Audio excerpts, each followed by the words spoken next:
I want to talk with you about 6 more psychological concepts that Squid Game uses to be an incredible series. So the first concept is cognitive flexibility. This is the ability to adapt your thinking and behavior in responses to changes in your environment. This concept is shown beautifully in season 1 with the Dalgona game. When Jiun starts to sweat on the Dalgona, he realizes that his sweat is weakening the structure, and that's when he comes up with the idea to lick it to get the shape out. The second one I want to talk about is known as positive reinforcement. What this is when a person gives a reward to another person when they do a desired behavior, and this is an attempt to get them to keep doing that behavior. So think about a parent that takes their kid out for ice cream when they get good grades. We see this with the VIPs and the frontman. For them, the Squid Game is entertainment. And the most entertaining parts for them is the deaths, which is why when we see one of the players beating another to death, you see that there's money that's added to the prize pot. And so this reinforces to the other players, if I kill somebody outside, I can get more money. They start killing one another, which is exactly what the VIPs and the frontman wants because it's more entertaining. The third thing is known as the boomerang effect or reactance. This is where people react to an attempt to persuade them to do something with doing the opposite. We see this when it comes to the first vote to either stay in the game or to leave. Jiun, of course, gives this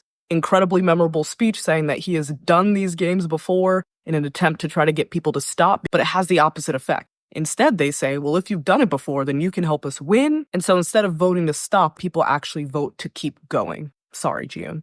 Okay, we're halfway there, so stick with me now. The fourth one that I want to talk about is something known as the overconfidence effect. It's a cognitive bias in which we overestimate our knowledge, our abilities, or our predictions. We see this where the circle folks who want to continue the game keep chanting one more game, overestimating their ability to actually survive the next game. It is statistically improbable that they actually will.